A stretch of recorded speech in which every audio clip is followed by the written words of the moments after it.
like Wow. boom, boom, boom, that we are a part of nature, not apart from nature. Frogs are the canaries in the coal mine. Understanding the diversity of God's creation and how marvelous it is. I reached down, I picked up the snake, and it was like the parting of the Red Sea. I do not think you all are ready for what we're dropping here. Welcome back to the Eco Christian podcast, y'all. We're exploring what it means to be Christian on planet Earth. Today, I reconnect with a friend of mine, Jonathan Emerson Twining, who is bringing us all the goods on particular creatures within God's creation that often we need reconciled with, such as snakes and spiders, and today, especially frogs. So this is going to basically improve whatever kind of day you're having thus far. So you're welcome. Also, I wanted to say that if you didn't know, total side thing, that the liturgical season of creation is upon us. Whether this is your first time hearing about the season of creation or you're well down into it, it's a special time of the year that runs from September 1st to October 4th that more and more houses of worship are engaging in this space, in this liturgical season. And, a great team of people annually curate and have a great selection of resources for congregations who want to help their local churches hone in on creation during this time. You can find more at seasonofcreation.org. I'll put it in the show notes. It's a freebie, no extra charge for that. But also, along the line of resources for your church, if you're not aware, just last summer, we saw the release of a Creation Care 5-week small group study that I had the privilege of co-authoring with a number of other amazing folks who actually have been on this podcast with me at different times, but it's called Keeping Creation. So if you're looking for a super accessible yet meaningful way to dig into this conversation with your people, check that out. All right, let's get into this. All right, people, today I'm excited to have a powwow with my friend Jonathan Emerson Twining back in the house because TBH, I can't get enough of this guy. What's up, man? How's it going? Hey, things are going well. Thanks for having me on your podcast. Appreciate it. Yeah, I was scrolling earlier and I think that I saw that is today your anniversary? Today is my 36th anniversary. Yes. Wow. You and your wife's 36th anniversary, to Yes. clarify. Me and Yes. my wife. That's what's up. So on this recording, happy anniversary. Thank That's you very huge. much. I appreciate it. It's been a whirlwind 36 years, but I'll tell you, she's pretty special and glad God Yeah. together. Yeah. They say at that 36 year mark, once you've crossed that, it's real. Yeah. My son and I were just having a conversation earlier about how when you reach your 25th wedding anniversary, you should only have to celebrate every 5 years after that. I kind of like that idea. That's hysterical. Yeah, oh, man. I feel like because we're just in this phase with little kids and stuff. I feel like most of our anniversaries are like, oh, yep, that's coming up. Yep. And then we like sneak off to grab a slice of pizza somewhere. Right. It's like, Exactly. okay, we got to get back for the babysitter. But yeah, it flies by when you're having fun. Yeah, man, it's all part of the gift that is life with other people. Anyway, so for listeners who don't know, Jonathan is my ecology guru friend slash snake whisperer. Probably is the closest actual thing to speaking parcel tongue in real life, maybe. I don't know for you Harry Potter fans out there. And and in all seriousness, have saved many lives because of his snake speaking abilities, and maybe we'll get into some of that later. I will say, back months ago, maybe a year ago, actually, you were telling me about some sweet audio clips that you had captured in the wilds of Kenya, of different varieties of frogs. You can't make this stuff up. And I was like, send me that stat. And and I had full intention of sharing that goodness in this podcast a long time ago, and the moment came and it passed, and I was like, oh man. And just recently, I was like, where did I put that luscious frog audio? And people need to hear this. And then I thought better. I was like, this would be so much better if you came on here and we did this together. So here we are. Do it.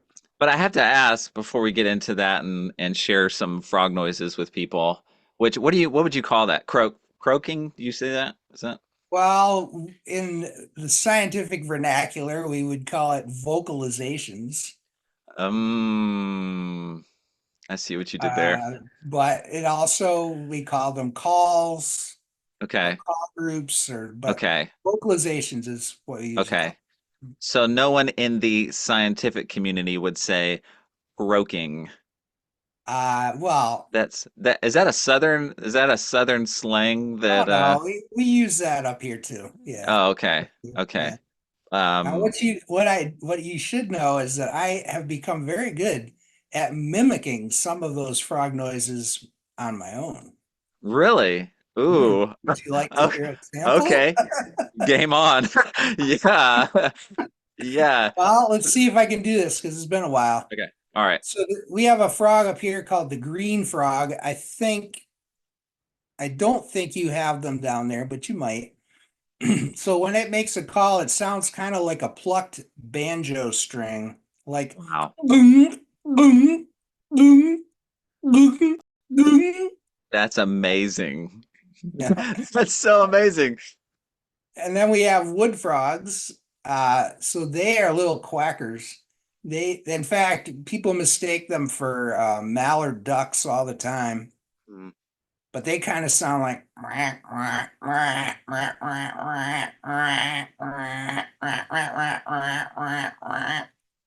Wow.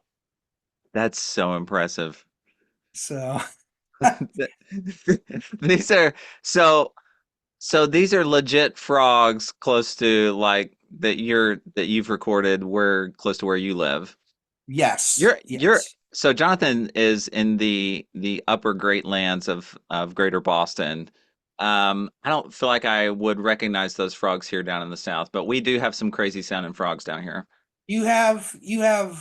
I'm pretty sure you have wood frogs there, but Mm, you got gray tree frogs down there. I can't even begin to do the trill of a gray tree frog. I've tried. mm, It's really hard, mm.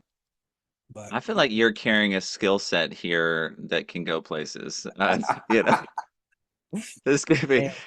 If I ever, if there's ever like a we take this thing on the road, like you would be like the opener where like you just come on and we just do this, and it's sort of like a guessing game. Oh yeah, that would So, be awesome. wouldn't that be a lot of fun? So I have to ask, how much of a hobby is this for you, like recording frog sounds in other countries? Oh, it's not a hobby. This is for real. This is Uh, for yeah. So for many years I studied these temporary pools of water that we have up here in our forests called vernal pools. Mm, And that's where I kind of got into learning about some of the frog calls. Here we have the wood frogs, the spring hmm peepers, the gray tree frogs, a few others. mm, Um, and I started to record them and learn about them a little bit. But yeah. then the way I really got involved in this was through my friend Dr. John Cassell at Northwest Nazarene University. hmm He got me studying frog calls in Costa Rica with him. mm, And we have published several papers on the vocalizations of frogs that had never been reported in the literature. And, Hmm.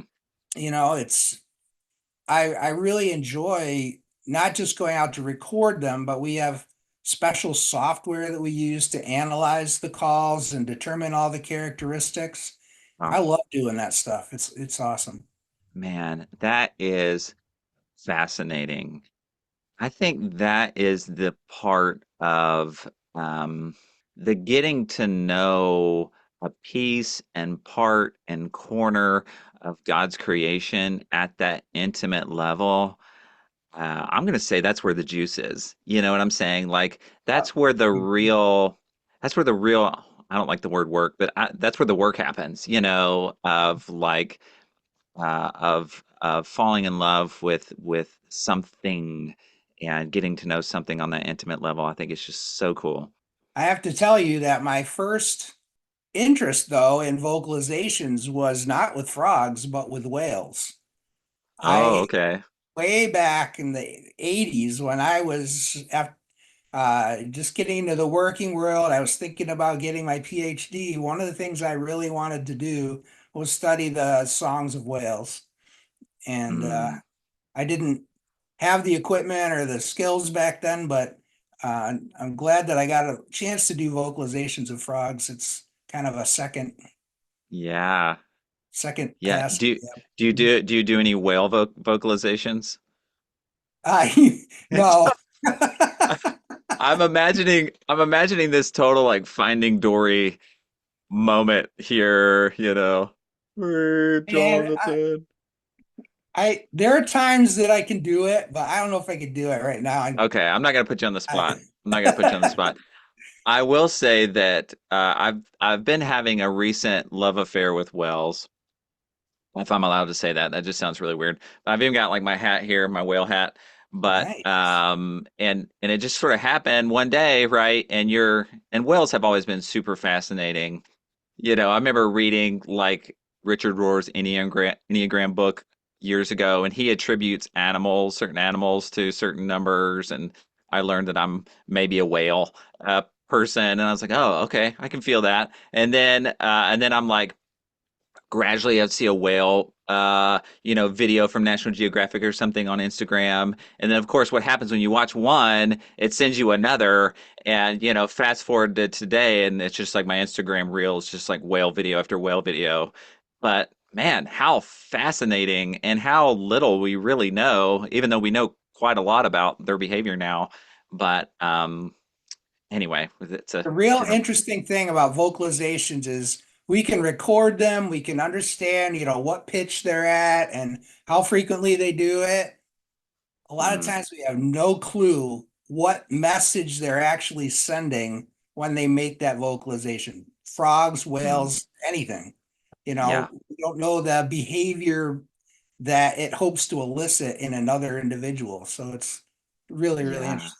And by the way, just so you know, I made a documentary about whales and Stop it. it's on Are my you serious YouTube right now? channel. It's on my YouTube channel.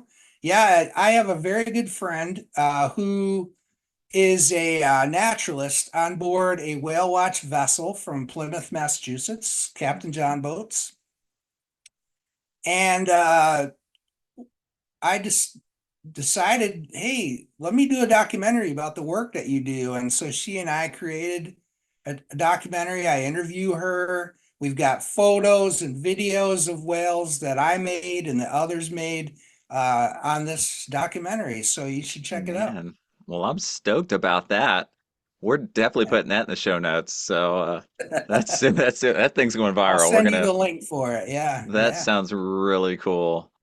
Ah, right on. So it should be said for our listeners that my compadre Michaela and I, for backstory, had the ultimate pleasure of co-hosting a full season of the Millennial Pastor podcast a while back. And one of the interviews we had was with none other than Jonathan Twining here. And that conversation's so good, and we get into all sorts of stuff, and I'm going to put that in the show notes as well, so that people can go back and hear that. Um, but for context, Jonathan taught ecology, environmental science for over 20 years at Eastern Nazarene College, and specializes, as you have heard already, in the study of reptiles and amphibians, and particularly has published research in amphibian bioacoustics. Um, and I'll add as a master photographer. So I love anyway, that. just throwing that out there. Seriously though, but the best part is the conservation work he is up to, um, along with the Snake Community Action Network that he started in Kenya, where these frog recordings happened, and where they have a goal to reduce snake bites by 50% by 2030. And so maybe we'll dip into some of that here in a few if we have time. But so before we get into the frog sounds, I'd love to probe your mind a bit. For all of us who don't have an ist at the end of our title, like ecologist or scientist or etc., how would you communicate the importance of this kind of ecology for us, right? Why is studying amphibians and reptiles and this not just the love of your life, or we can't say that to your university, but important at all, right? Wow, that's a good question. I guess I could get kind of into the nitty-gritty part and say that for frogs, for example, it's a, well, first of all, it's important for us to understand that, in the Bible, Jesus made it very clear that we are to love our neighbors. Mm, But I think we need to consider, given what we know now about ecology, who our neighbors are. And it's not just people. mm, We share a biological community with all sorts of species: frogs, snakes, birds, uh, mammals of different types. They all exist in the same physical space that we live in. We all make use of the same air, the same water. When we die, the same thing happens to our bodies. It's all part of nature. And I think we need to understand that we are a part of nature, not apart from nature. mm, And so, one good reason for studying frogs, for example, is that, as my friend John Cassell has a whole photo exhibit called this, it's canaries in the coal mine idea. Frogs are the canaries in the coal mine, because frogs are very, very sensitive to pollution, to other environmental threats. And, you know, if we start to see that there are less and less frogs in our community, well, maybe we need to pay attention to that. Maybe there's something going on that's killing those frogs off that might eventually harm us. And so studying organisms like frogs that are indicators of pollution and other environmental threats is very, very important for us to have to protect ourselves, basically. no, that I think that's that position. Yeah, that posture, I guess, is what I'm looking for. I think that's key. Yeah, and creation is our neighbor. And even further than that, and maybe this will make you squirm a little bit, but but we are creation. You know, uh, shouldn't make you squirm, but I know for some it does, because these are thoughts that not everyone is maybe familiar with saying. But we are creation, and we can't. We need the frogs, and we are in a symbiotic relationship with this greater ecology that we're a part of here. And people will not like this, but we need the spiders and the snakes too. Mm, oh One man. of the things that we deal with in Africa is the snake question of venomous snakes and venomous snake bites. But our mission is not to kill off all the venomous snakes so that we can have, a worry-free life. The goal is to learn how to live together with snakes. Mm, Stop taking the snake's land and driving the snakes to where we are, where we come in conflict with them. mm, It's to learn how to remove them from our houses and our lands instead of killing them, mm. because they're important. That snakes do a lot of important things for people. They kill the rodents that are even worse to have around. There are medicines that we get from snake venom. I just learned this one recently. Snakes are critical in seed distribution because Really? rats eat the seeds, snakes eat the Mm, rats, and then when they go into the forest and defecate, that seed gets spread to a new location. wow. Monkeys are famous for that, but snakes also because they're predators on animals that eat fruits or seeds. Right. So they're That's, vital to us. yeah, that's huge. Yeah. And I think these little things, are the gifts that we don't really think about, or we've never learned, right? That of the ways in which we are dependent on these species doing their part. Um, Right. you know, re- probably within the last 6 months, there's been a lot of snake talk in my house because Emily has joined this like Facebook like snake identification group. And so she's like, yeah, you'd be proud. Yeah, so she's constantly like like jumping in and identifying snakes and we're having these conversations and it's just so much fun. And there's a lot of information too of like I grew up here in Tennessee, but I did not realize until this year that it was illegal to kill a snake in Tennessee. And I tell that to people and they're like, "Stop it. That's fake." But no, that's a real thing. But we just, and I know that we've talked about this, like, and I know in my family, like, we grew up, if there was a snake on our property, we didn't stop to identify it. That's not what we're doing. And it's very much like a us or them, as if we left the snake alone, we like the next day would be like a snakes on a plane situation in our house or something. And so there's this deprogramming that even I've had to go through as an adult, right? Of the cultural and all these things. And I know that the work that you're doing. So where I live, there's a couple venomous snakes that and where I live, particularly in urban Nashville, and I'm probably not running into either of them. But for folks in the communities that you work with in Kenya, right? This is like there is more of a life or death scenario, if one of these things, comes through your window at night or whatever that scenario is. And so, yeah, I guess while we're on the topic, maybe let's circle to that real quick because maybe you could share a little bit more of like what that work is and how that works. Sure. So I've worked with 3 or 4 different groups in both Kenya and Malawi.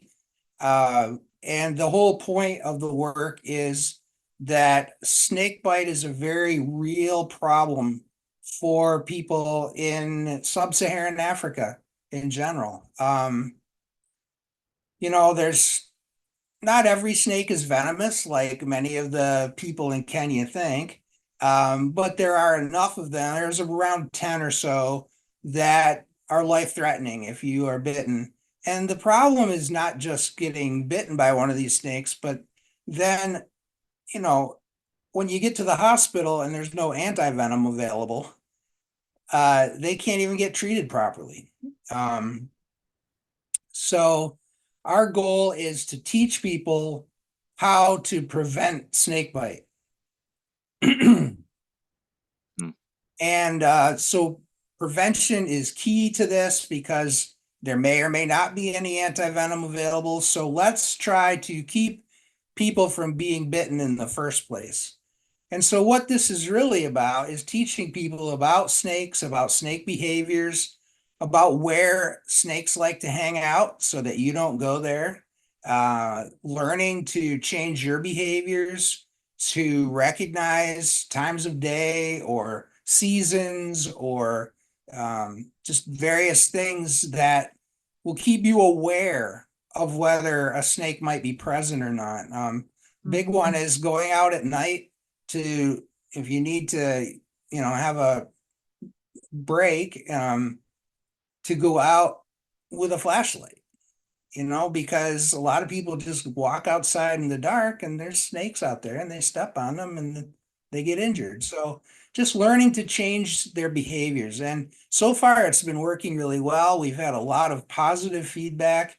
I know my friend Silas Wakesa Muchenje and his group from the Upendo Conservation Area have reached something along the lines of 40 or 50 different communities with the snakebite prevention message.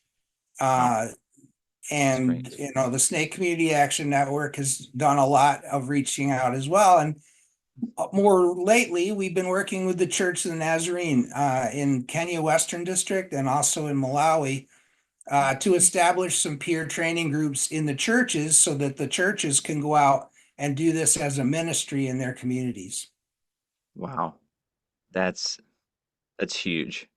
And I know you've shared some stories with me about just crazy stories about someone being bit and they're like 70 miles or kilometers away from a hospital, and it really is we don't think about that situation here, but it really is a life or death thing, and that's why I just really value your work, and it is a ministry.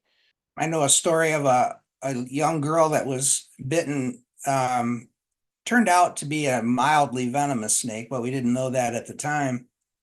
And her parents took her to one hospital and they wouldn't accept them. So they went to a second hospital and they said, well, we'll let you in if you pay X amount of, Kenyan shillings up front. And they was like, well, we don't have that money. That was the equivalent of a couple of dollars. So they were Wow. kept from getting into a hospital because they didn't have a couple of dollars to start the process of getting treatment. Then there's another story recently of a young man who was out hunting birds Mm, or looking for birds or something to do with birds. And he was bitten by a snake and he didn't think much of it. So he didn't like rush home or anything. And he finally got home and his mother saw the snake bite and it was, she's like, we got to get you to the hospital right away. Well, the hospital was only 2 kilometers away and he died before they got there. So he died wow. within 2 hours of being bitten. So 2 hours and 2 kilometers. That was Mm, my theme for that story because mm, he couldn't get enough help in 2 hours and the help was only 2 kilometers away and he couldn't even get there. That's the kind of thing that a lot of these African families are facing, especially when yeah, children are bitten. yeah. That's so wow. I'm gonna make sure to include links for folks to look in your work and support your work, because it is yeah, it's huge. There are all sorts of things like things within creation that can be harmful, obviously, to humans, obviously, like venom, yet serve also we've talked about this already, kind of a greater good of balancing the ecosystems. And I appreciate these conversations because they remind us that also that it's not all about us as humans, and that the earth itself isn't designed to revolve around me and around humans and our whims, and but is this sort of beautiful interwoven creation, and that when thriving is balanced and whole. But I always think that there is kind of an interesting theological niche conversation there, digging deeper into the areas and the questions that sometimes maybe feel off limits around that, of like, I think oftentimes we think of these things as if it's like part of the fall or something. Yeah, All it is God's design for that particular, for snakes, for spiders, for yeah, stonefish, for anything with venom.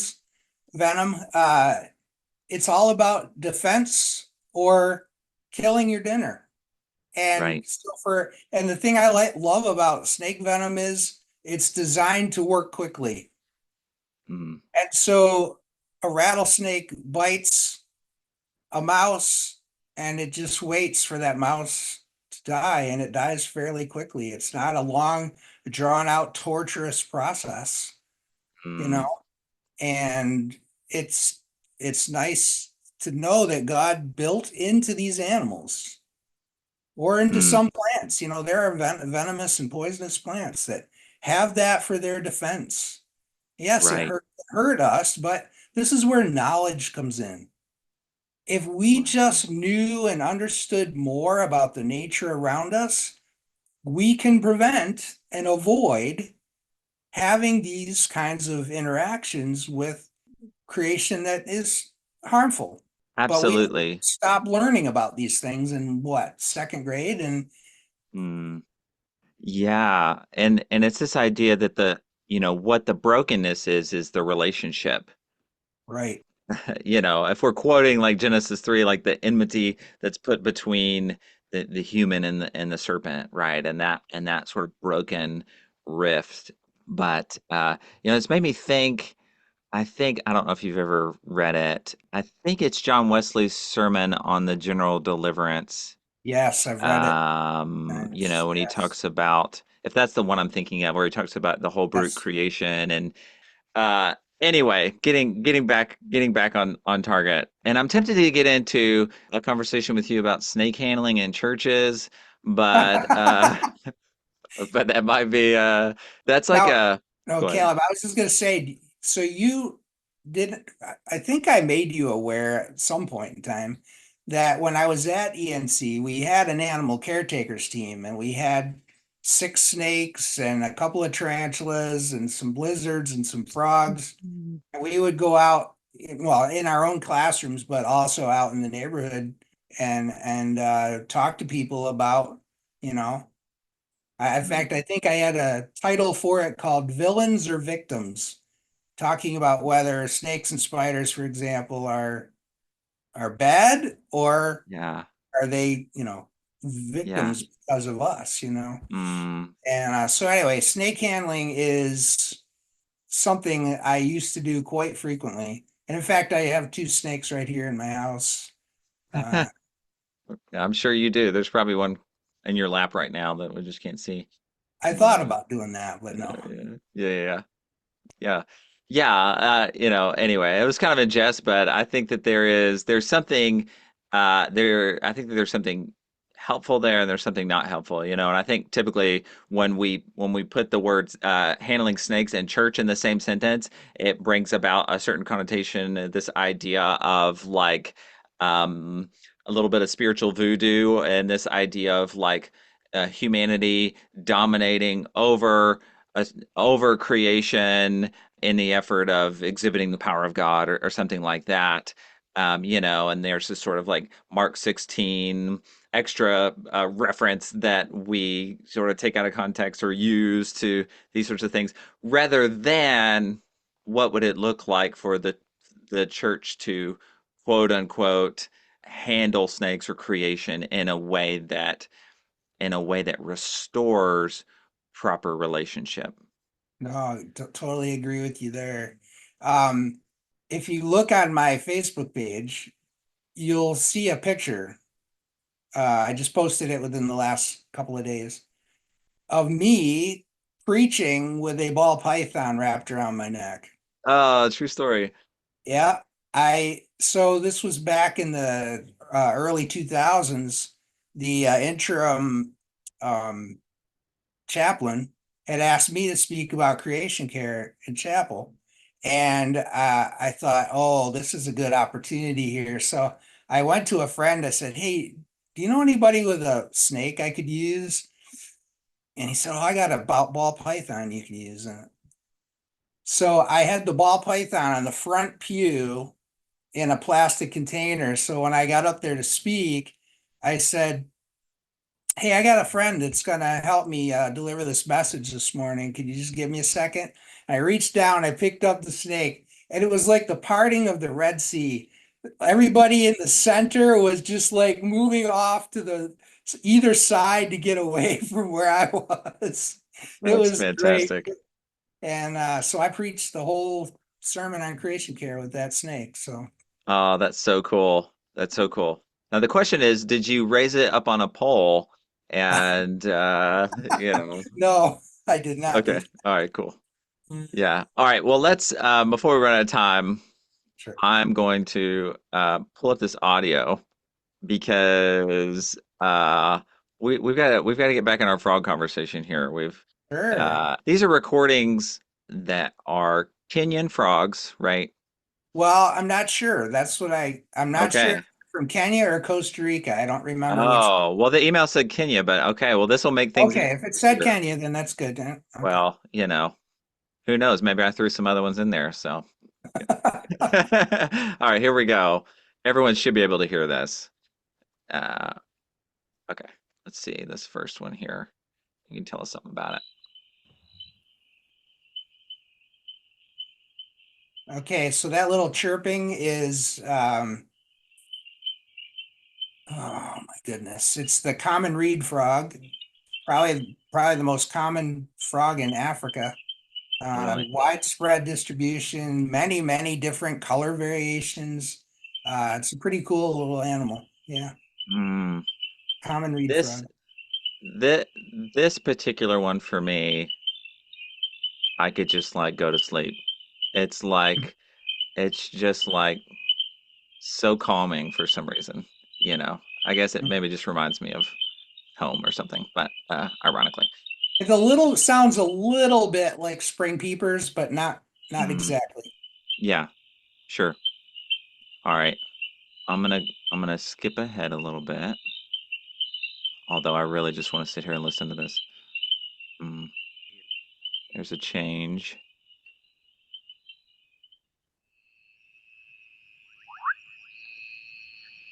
Okay, yeah. So that's called the Senegal running frog. In South Africa, they call it the bubbling casina because it sounds like it's blowing bubbles. But this is one of the coolest frogs I've ever seen move.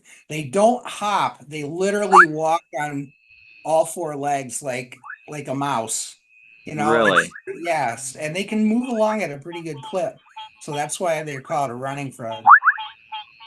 That's Okay, so fascinating. this frog right here is very controversial. This sounds like Um, something out of Star Wars. Well, actually, there's a couple of frogs going on there that wah, wah, wah, wah. Hmm. It's called okay, let me think. It's Ticadina mozambica, the Mozambique ridged frog. It's not supposed to be on in Western Kenya, but I've recorded it and there it is. Wow. So they need a range extension for that frog. Um, that Hmm. underneath. Let me think. Who is that? Oh, that's another Ticadina. That's the plain ridged frog, Ticadina anqueti. Not that Okay. one. That's the bubbling frog. But Right. Yeah, I hear that. So what was that you were about to tell us about a controversy and I totally interrupted you. well, the controversy is that the Mozambique ridged frog is not supposed to be in Western Kenya, but we've recorded it Oh, in I the see. Upendo Got it. Conservation Area. All right, so the one sound is a cricket, but the kind of the sharp ticking sound Uh-huh. is the Kivu Reed Frog. Kivu Reed Frog, Kivu. Okay. It's related to the common reed frog. They look Hmm. similar. Okay. All right. I'm gonna skip it here because I remember hearing another one pop in. That's the But Kivu Reed Frog right there. okay. Okay. This is kind of a honed in. Sharp tick. Uh-huh. Yeah. And then let's see if I can find that other one that. Yeah. Oh, Oh, I think yeah, it's coming up right here. I think this is the one that sort of popped in a minute ago. no, this is a different one. If yeah, the Uh-huh. Mm-hmm. flat back toads. Flat back Okay. toads. Yeah. Okay. Are Very toads different than annoying. frogs? Like, Oh, great question. So technically toads are frogs. okay. People try to make a distinction like toads are warty and dry and they live on land. Well, I can show you plenty of frogs that are warty and dry and live on land. So Okay. there really is not much of a difference between them at all. They're Mm, they're both in a group called the Anurans, Anurans. okay. Um, so there's really not much difference between them. Huh. That meh, meh is the dwarf ridged frog. So you notice that's the third ridged frog I've mentioned. Yeah, they have that like nice little, Hmm. and in Now, fact, that sound when they go, meh, uh-huh. I can't do it. Meh, that is their get away from me signal to another Really? male. You're in my territory, get out. Yeah. Are any of these frogs venomous? No. Okay. There's only one venomous frog in the world, and it's from South America, I think it is. Oh, is that the dart? Now, The what I think you want to ask me is, are they poisonous? oh, I see what you did there. Yeah. So Catching me in my none of ignorance. these frogs is poisonous that I can recall, but there are some poisonous frogs in Africa. The banded rubber frog is a good example. Mm, Some of the toads can be poisonous. They can uh-huh. exude this poison from their poison glands that are behind their eyes, Mm, their head, and it's like a milky substance, sticky. mm, mm, So if you're holding one and you get some of that on you, don't stick your uh-huh. hand in your mouth or you Uh, might get oh a wow. surprise. Is this where the folklore about getting warts came from? Yeah, yes, from Mm, toads. Mhm. mm, But there are a lot of warty frogs. In fact, in Kenya, there's a frog called the Taita warty frog. It's an endangered species. It's got plenty of warts, but it's not a toad. mm. Interesting. Okay, last one here. It sounds like someone's tapping. Is that a frog? That one right there? Uh, Yeah, that's the common reed frog. that's okay. It sounds like metal tapping together or something. Yeah, it does. Wow, it's It's nuts. almost like a little remember those little things uh you could hit and it would ring, not a triangle, Mm, mm-hmm. but anyway, sounds kind of like Yeah, yeah. Man, there you have it, folks. Jonathan Emerson Twining, the frog snake whisperer. So if you go in your backyard and just like start doing these to all the frog, is it like a Snow White situation and all the frogs just like descend upon you and like it's just like a did you do like a Pied Piper where you came into a town to like rid of frogs and then, I'm not quite that good, but I yeah, don't know. I've yeah. I've had some interesting exploits with frogs, but most of the time it has to do with catching them. So if you're really a frog whisperer, you become good at catching frogs with one hand. And Mm, so in Costa Rica, that was the big thing was figuring out how to catch frogs with one hand because often you had something else in your other hand, and so you had to learn how to cup down on the frog and grab at the same time, and it's mm. tricky. Some of those frogs are slippery little buggers. Well, I feel like this is just a, I don't know, I've been making a lot of cracks and jokes, but this is just a treasure trove of knowledge that I love hearing you share about because I think, I mean, to be honest, like I'm going to say the average Joe doesn't, we just don't have this information, and it's so cool to hear you share about these creatures of God that you've, spent a lot of time with and really have treasured. And man, I just appreciate your work. Let me throw this out there that if you will put the link to this in your podcast, Mm, there's a page from the Upendo Conservation Area website that shows all of their frogs, and there's a frog call underneath, so you can play it and hear what that frog sounds like. There's probably okay. 15 frogs there. It's pretty cool. Wow. Yeah, absolutely. We'll definitely put that in there. That's so cool. Yeah. Any last thoughts? I wonder, in your study and your research over the years, if there, what some of the things that you've encountered or learned or discovered that has really just stuck with you. I think one of the things that sticks out in my mind is I'm going to use the word diversity. We talk about diversity and we use it in a lot of different contexts right now. And I am looking at different creatures that live there. I just get struck by how much diversity there is in creation, not even between species all the time, but even within a species. That common reed frog we talked about, there's something along the lines of 17 different color morphs of that particular frog. It's all the same species, but there's some that are spotted and some that are striped and some that have orange and some that have black. It's crazy. And I just really have learned to appreciate the diversity of life on this planet and the importance of each type of species to the ecosystem, to us as human beings. I think that's been, a real eye opener for me. The more I get into this, just understanding the diversity of God's creation and how marvelous it is. And even diversity in vocalizations. Do you know that some frogs, we've recorded up to 4 or 5 different sounds that they make, and we have no idea what the difference is between them or how they're being used, except the ones that are used to call a mate. We do understand that one.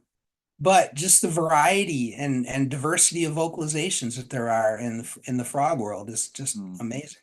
That's so cool. Friends, the world is speaking and creation is crying out, and and the voices of creation, I guess is what I'm trying to say, is at large.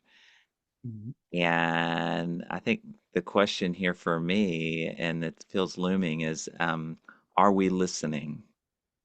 Are we listening? And so I hope that you are encouraged as you hear this conversation that Jonathan and I are having to find yourself listening well in your context and to maybe reach out and get to know, join that identification group or something, but get to know one of these species, and particularly maybe one that you've been a little afraid to do that with. And I hope that springs forth, some healing work that needs to be done between particularly God's people and all of God's creatures. Let me just add that now is a great time of year to learn insects, because if you open your window at night, you're going to hear, well, at least up here, we're going to hear katydids. We've got crickets. We've got cicadas. I'm sure you've had cicadas down there in Tennessee. Have we had cicadas? Yeah. So good time to learn those vocalizations. Man, that's a great point. Thank you for sharing that. Man, thanks for spending some time with us today. We're gonna do this again at some point. We'll get into another aspect or corner, and but just so thankful for your voice and sharing that with us today, man. Thanks a lot. I really appreciate being here, talking with you.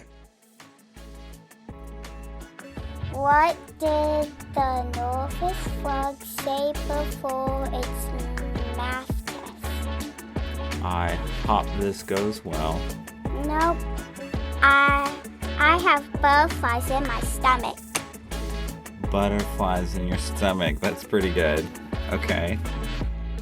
What do you get when you cross a rabbit with a frog? Something very hoppy. A bunny with it. What do frogs like to eat after school? Frog snacks. Nope. Cheese and croakers. Cheese and croakers. This is the last one. Why are frogs good baseball players? Because they can jump really high. No. Guess one more time. Because they blend in the outfield? No. They catch a lot of flies. They catch a lot of flies.